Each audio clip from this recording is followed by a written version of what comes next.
Hello there everyone, Jimmy the Stash here, and today I am here to show you some brand new DLC just rolled out for Portal 2 as of about 3 days ago, and it's called the Perpetual Testing Initiative. Now what this is all about is basically it's a brand new piece of DLC that allows you to edit your very own test chambers and then send them off into the Steam Workshop for other people to play them and review them to tell you how awesome it was and or how much it was complete and total garbage. But yeah, so let's get started. If you've ever played Portal 2 on PC before, you'll notice there's a brand new option here called Community Test Chambers. Let's click it and see what happens, shall we? Now you see it takes you to this Aperture Laboratories employee information screen. Do not look at my employee number. That's not important. That is not important at all. Do not, no. And of course, if you look over here, you'll see my little official name tag badge thing. I am a test chamber designer, of course, and that is me. Well, that's not really me. That's, not really a pony. That'd be silly. But yeah. Anyway, if you look over here to your left, you will see 3 different options: play community test chambers, create test chambers, and view my workshop. Well, these are pretty self-explanatory. The View My Workshop, though, is for if you want to go on the Steam Workshop and download other people's levels to add to your queue. And basically what that does is you have a queue built up of levels you want to play, and then when you go to play them, you'll play them all in sequence in the order that you queued them. Just like in the game, how you play multiple levels, and then you go to the next one. So, what I'm really here to show you today, though, is how to create your very own genuine, one-of-a-kind Aperture Laboratories test chamber. It's very, very simple, very, very easy, and I know you can do it. So just follow me! Now, the one thing I noticed when I first started playing is that it loads very, very fast, at least on my computer. It might not load as fast for you, but loads really decently fast. And you start out with this blank canvas, so to speak. Just a small box, empty room, just a window and an exit and an entrance. It's all you need, really.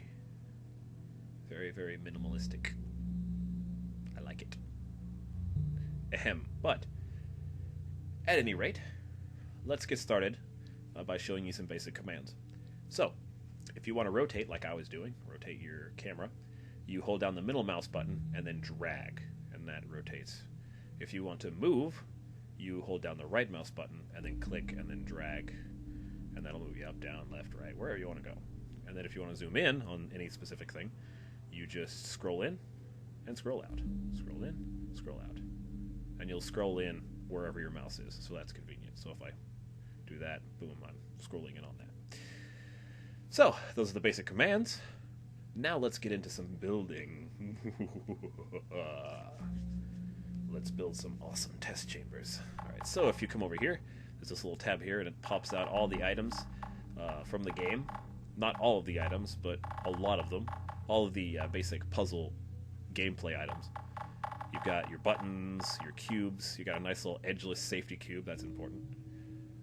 You got your tractor beam, faith plates, bridges, all sorts of fun stuff, water or goo, your gels, some decorative items like a light strip and an observation room, because you've got to have an observation room so that somebody can write down notes about how bad you're doing, or how good you're doing, but this is Aperture, so most likely how bad you're doing. So, you start out with an entrance and an exit. That's very important. You can't actually complete a test without it, obviously. But if you want to actually create like various different rooms and stuff, let me show you how. If you'll notice, each tile is, its own tile. And if you click it, left click it, it'll highlight it.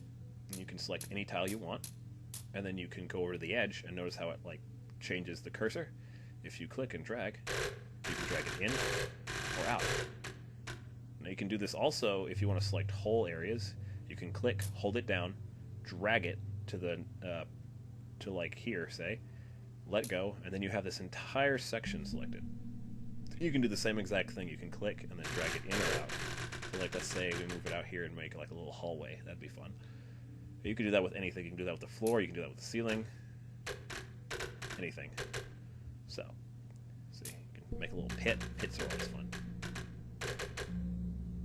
Yay. Alright, so Let's get on to placing some objects. Like I said, you've got your objects over here. Let's start out with, like, let's say a companion cube. Those are always fun. And then we click and we drag. Let's put them in the corner here. Now when I let go, it all of a sudden placed it, and if you'll notice, it put a dropper right here automatically because it's a cube. Now if you don't want a dropper and you just want a cube by itself, you can right click, and right clicking opens up your options for whatever you have highlighted. So if I right click this, notice there is a dropper enabled check mark that's checked. If I uncheck that, all of a sudden it's a poor old companion cube all by his lonesome. It's sad.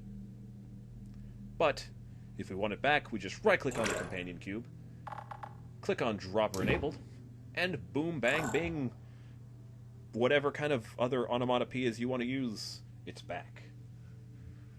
And of course we can use this to change other things. If we want to auto drop the first cube, auto respawn the cube, let's uncheck the auto drop first cube, because we don't want it to automatically drop the cube when we enter. We want it to drop the cube whenever we push a button.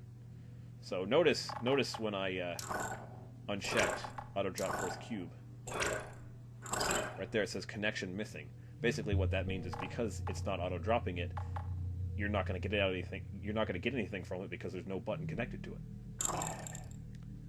Alright, so if we come over here, and we just select a nice little button, let's select the pedestal button, that one's a fun one. Click it, drag it, and then click again. Boom. There it is. Now, we probably want to rotate it because it's kind of in an awkward position right now. So if you'll see this little arc here, if you hover over it until you see that little pointer with a dot, if you click that then, and drag, you can rotate it around. Whee! But anyways, so let's drag it over here, let go, and there you go. Got a button right here next to the thing. But we still have to connect the two. So if we right click the button, and I love how it like separates everything when you right click it, it's pretty awesome. And then you click over here to connect to, and all of a sudden it brings up this little whip thing, and we can just click the item that we want to link it to. See, we could click it to this exit sign, and then the exit sign wouldn't open until we push this button. But in this case, we want to click it to the companion cube. So we just click it here, and then voila! The two are in love. Still a better love story than Twilight, in my opinion, but you know. Alright, so, that was a horrible joke, I know, I'm sorry. So, let's go over a few more things, shall we? First of all, let's extend this chamber a bit, shall we? Let's move this around, and take this, drag it out, rotate over here. Ooh. Take this, drag it out, drag it out some more. Oh, I guess I can't drag it out any farther. Thought I could. See, there are limitations. You can only drag things out so far, but limitations are pretty wide. There's not a lot of them. Also, I noted, I just recently figured out, if you want to select an entire wall, you just double click on that wall. So if I double click this, all of a sudden the whole wall is selected and I can move it out. Yay! And of course, I guess I can only move it that far too. That kind of sucks, but it is what it is. Alright, so let's actually move, and you can move anything by highlighting it, clicking, holding, and then dragging it wherever you want. So let's move this over here, and let's put it up in the air. Now I know what you're thinking. How am I going to get to the end if it's up in the air? How am I going to reach it? Oh my gosh, I'm freaking out, can't you tell? Oh, I almost broke something. Ha! But no, there is a way. In fact, let's put some stairs here, and I'll show you. Now obviously we have stairs here, and you could just climb the stairs. Let me rotate these real quick. You could just climb the stairs, and everything would be hunky-dory. But we want more of a challenge. So what we can do is put a button right over here in the corner, and then connect that to these. Then all of a sudden, boom, you can't actually get to the exit until you put something on that button. Very, very clever. Now, of course, you've got all your other little things. You've got your what do they call it? Tractor beam. You can right-click it, and it can be, you know, start enabled if you want to start enabled, or you can uncheck that and then have it to where it only works when there's a button pushed. You could start it reversed so it automatically pulls you in instead of pushing you out. Let's do that just for the heck of it. Actually, no, I've got a better idea. Let's not do that. Let's just for fun, I'm just going to put this in the corner. It's not really going to do anything. There's no purpose for it. But if I drag over here, you've got things like angled panels if you need to jump out of an angled panel for whatever reason. Actually, we could have some fun with this. Let me see if I can do this. Let's see. Let's have an angled panel, and let's see. You can also right-click and adjust the angle if you want it to be a 45-degree angle, a 60-degree angle, a 90, 30, whatever you want. Let's go for a 45-degree angle. And now let me show you one other thing before we go on to the next little bit here. Aerial faith plates. You should remember these from the game. Wonderful little things. Very fun to play around with. Now, if I click and I drop this here, now all of a sudden it produces a target. So let's move the target over here just for a little fun. Now, if I click, boom, the target's been placed right at that. Now, if you'll notice, we have a little bit of a conundrum here. Whenever they step onto the plate, they are going to get severe brain damage if they go at the arc it's going now, because they're going to hit the ceiling and then fall. We don't want that. We want safety here at Aperture Laboratories. So this little genius yellow dot right here allows us to adjust the arc.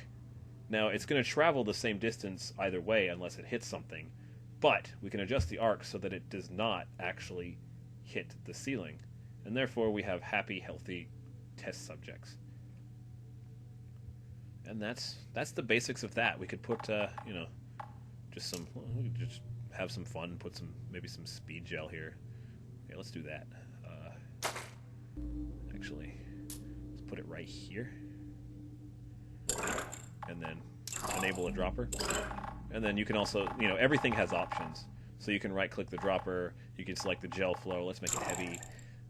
Even the tiles actually have options. I forgot to mention that too. You'll notice, you automatically start out with some dark gray tiles, which are the ones that you can't put portals on, and there's some light gray tiles that you can put portals on. Well, if you want something to be able to be placed portals upon or not, that was horrible grammar, but still you get what I'm saying, you right-click on the tile, and then there should be a check box that's either checked or unchecked, and it says portalable. Basically, portable means you can put a portal on it. So if I uncheck this box, boom, all of a sudden you can't put a portal there. Now if I right-click again and click the box, you can portal it. So you can select whole areas like that, make it portalable. Boom, we can put portals there now. Great times for all. Now, we've got a really, really crude test chamber built now. So I suppose it's time to test it out. So how do we test it out, you may be wondering? Well, that's quite simple too. We come up here, and of course we've got our normal file edit help stuff. So like if you want to go to file, you can do a new chamber, you can open an old chamber that you've made, you can save this chamber, you can rebuild the chamber. Basically every time you start building onto a chamber, you have to rebuild it in order to play it. So you have to do this quite often if you want to test it quite often, obviously. And then publish it if you want to put it on Steam Workshop so that everybody can see your work. Now, in order to play this and make sure that it works, we can click this little play button right here that says Build and Play Puzzle. Click it, and then it will automatically start to build your test chamber for you. And this can take a little while. Not too terribly long, but it depends on how complex your puzzle is, of course. And I will go ahead and apologize up front because my frames per second really drops whenever I actually start playing the game because I'm using a screen capture device. And usually we just have to sit here for a few awkward moments before it loads. Yeah.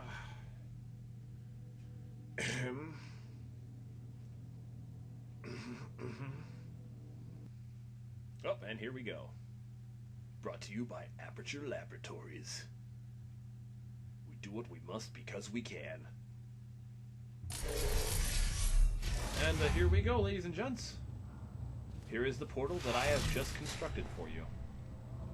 Now, if you'll notice, we have the button over here. So let's press this button. Whee, companion cube. I love you, companion cube. Let's go on adventures. Alright, so, just for giggles, I think. Yeah, there we go.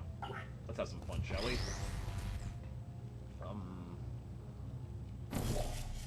Let's just mess around. Here we go.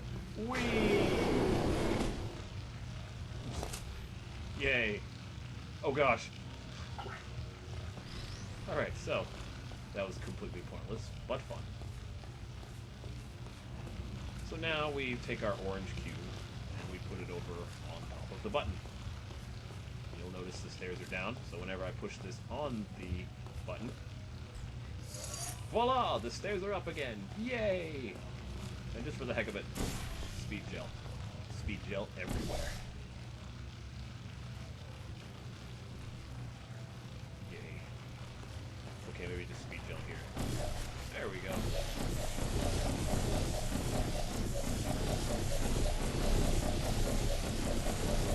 Have some fun, shall we? Speed gel geysers. There we go.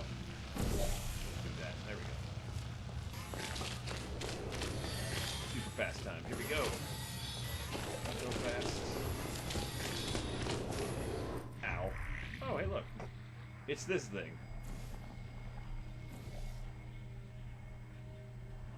I just realized I could have actually cheated using this, but, it's okay. That's why we have testing in the first place.